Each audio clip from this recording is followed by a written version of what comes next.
Of all the dismal scraps of news clogging the blocked drain that is Brexit, none has done as much damage to the reeking plumbing as Donald Trump's trade war against America's own allies, including the UK. The two things aren't directly linked. In fact, what's truly devastating is just how incidental Brexit Britain is to President Trump's attack on the global system of free trade. In a looming trade war, a UK-US agreement would be mere collateral damage. A free trade deal with the United States was the central pillar of global Britain. In the eyes of Brexiteers, freeing the UK from the EU would allow it to fully embrace the transatlantic relationship in a way not seen since Churchill and Roosevelt sat across from one another. For all the talk of re-engaging with the Commonwealth, the road to the creation of an Anglosphere leads to Washington. It was the depth of emotional attachment to that vision that made Barack Obama's back of the queue snub one of the central points of the referendum campaign. But in very practical economic terms, it is absolutely true that the only way to make leaving the biggest trading bloc in the world pay is to boost trade with the world's biggest economy. Read more. Theresa May calls on Donald Trump to exempt UK from steel tariffs. It just isn't going to happen. There will be no trade deal with Trump, not in any form that brings advantages to the UK. The Trump administration doesn't do free trade, and it doesn't do special relationships.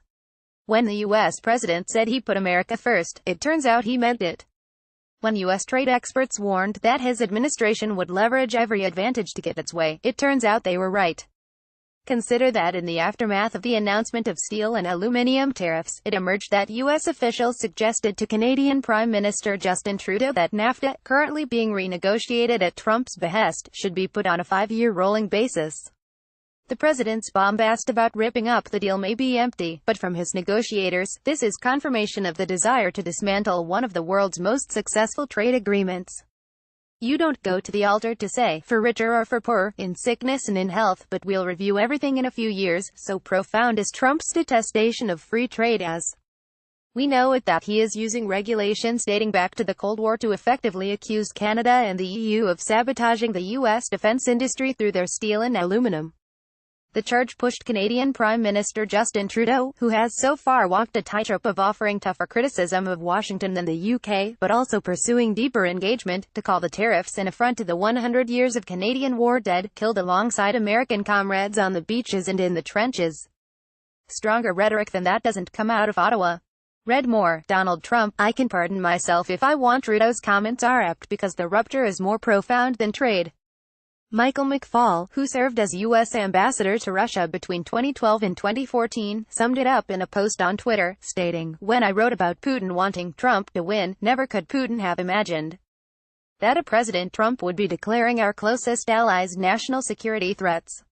The U.S. president has shown himself willing to undermine the Western alliance so that fewer German-made cars are driven on American streets.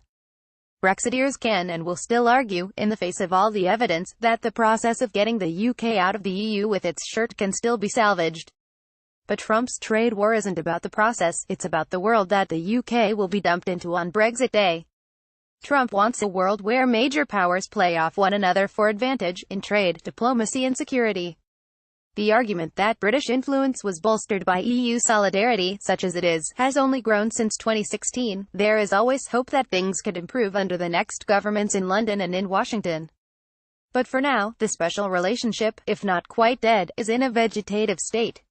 So too are the Brexit delusions of a transatlantic Anglosphere. We have Donald Trump to thank, or curse, for both.